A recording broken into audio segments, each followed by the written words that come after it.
সোমবার বিকেলে business advisory কমিটির বৈঠক হয়। বৈঠকে উপস্থিত ছিলেন না জেপি নাড্ডা ও কিরেন রিজিজু। প্রথম বৈঠকটি হয় দুপুর 12:30 নাগাদ।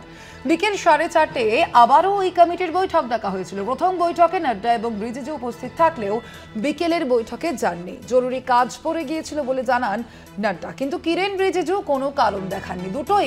দুই গুরুত্বপূর্ণ মন্ত্রীর অনুপস্থিতিতে বৈঠকের সমস্যা দেখা দেয় এবং এরপরেই আমরা দেখেছিলাম পদত্যাগের সিদ্ধান্ত নিয়েছিলেন তার কিছুক্ষণের মধ্যেই জগদীপ ধনখড়, এবং সেখানেই এই প্রশ্ন উঠে আসছে, তাহলে কি সেই সময়ের মধ্যেই কিছু ঘটেছিল? সোমবারই বিকেলে আমরা দেখেছিলাম যেভাবে বিজনেস অ্যাডভাইজারি কমিটির বৈঠক হয়েছিল, বৈঠকে উপস্থিত ছিলেন না জেপি নাড্ডা ও কিরেন রিজিজু। প্রথম বৈঠকটি হয় দুপুর 12:30 নাগাদ এবং তারপর বিকেল 4:30 আবার ওই কমিটির বৈঠক ডাকা হয়েছিল এবং যেখানে আমরা দেখেছি জেপি নাড্ডা এবং কিরেন রিজিজু উভয়ই কিন্তু উপস্থিত ছিলেন না। আমরা কথা বলবো এই বিষয়ে। আমাদের সঙ্গে এই মুহূর্তে সরাসরি নিউজ রুম থেকে রয়েছেন আমাদের পলিটিক্যাল এডিটর আশিস চট্টোপাধ্যায়। আশিস দা, একেবারে এই 4 ঘন্টার মধ্যেই কি তাহলে কিছু বদলে গিয়েছিল এবং তার পরবর্তীতেই কি তাহলে জগদীপ ধনখড়ের যে পদত্যাগের সেই সিদ্ধান্ত? দেখো, ঘটনাক্রম দেখলে মনে হয় যে কালকে বেশ চাঙ্গাই ছিলেন জগদীপ ধনখড়। তিনি যেভাবে রাজ্যসভায় ছিলেন, কথাবার্তা বলছিলেন এবং বিজনেস অ্যাডভাইসারি কমিটির মিটিং করছিলেন।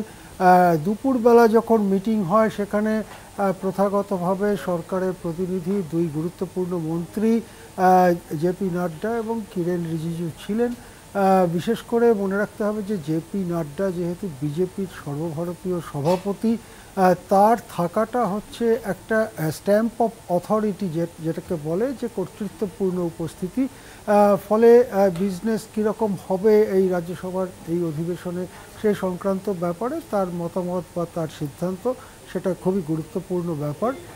12:30টার সময় তিনি ছিলেন, অপর মন্ত্রীও ছিলেন। তারপরে 4 ঘন্টা 4.5 ঘন্টা পরে আবার যখন বিজনেস অ্যাডভাইসারি কমিটির মিটিং ডাকা হয়, দেখা যায় যে নাড্ডাও নেই, রিজিজুও নেই। এরা দুজন না থাকার ফলে বৈঠকটি অর্থহীন হয়ে যায়। কেননা সরকার পক্ষ অংশগ্রহণ করলেই তবে সেখানে কোনো একটা কিছু ঠিক হতে পারে, যে এইভাবে কর্মপদ্ধতি ঠিক করা হবে। কিন্তু দুই গুরুত্বপূর্ণ মন্ত্রী অনুপস্থিত হয়ে যাওয়ার ফলে সেটাকে খুবই একটা অকওয়ার্ড, যেটাকে একটা অদ্ভুত পরিস্থিতির মধ্যে পড়েন জগদীপ ধনখড়। এবং পরবর্তীকালে নাড্ডা যদিও একটি সংক্ষিপ্ত বিবৃতিতে বলেছেন যে তিনি ওটায় যেতে পারেননি, তার কারণ তার অন্য জরুরি কাজ পড়ে গিয়েছিল। জরুরিটা কোট আনকোটে ভাবতে হবে, জরুরি কাজ পড়ে গিয়েছিল। এমন তো হতেই পারে যে নাড্ডার মতো গুরুত্বপূর্ণ নেতার কোনো জরুরি কাজ পড়ে গেল আধ ঘন্টার জন্য। সেক্ষেত্রে তিনি এইরকম অনুরোধ করতেই পারতেন যে আমি আধ ঘন্টা পরে আসছি, বা এই রকম ধরনের। কেননা সংসদ চত্বরের কাছাকাছির মধ্যেই সবাই থাকছেন, কেউ বিদেশে নেই। সুতরাং সেরকম অনুরোধও আসতে পারত, কিন্তু তিনি আসেন না এবং জানান যে তার কোট আনকোট জরুরি কোনো কাজ পড়ে গিয়েছিল। অন্যদিকে অপর মন্ত্রী কিরেন রিজিজু কিছুই জানালেন না। মানে এরকম একটা গুরুত্বপূর্ণ সংসদীয় কমিটি, তার সভাতে থাকার কথা এবং সরকারের পক্ষে প্রতিনিধিত্ব করার কথা, তিনি সেখানে গেলেন না এবং কিছুই জানালেন না যে তিনি কেন গেলেন না বা কিছু।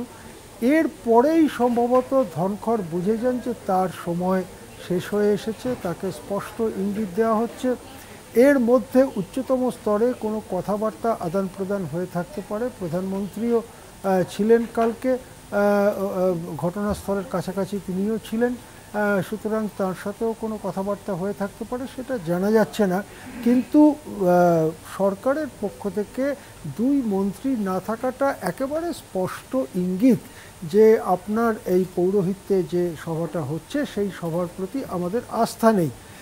সেই জন্যে কিনা জানা যায় না, কিন্তু এটা যথেষ্ট অপমানকর ব্যাপার রাজ্যসভার চেয়ারম্যানের পক্ষে, এ বিষয়ে কোনো সন্দেহ নেই।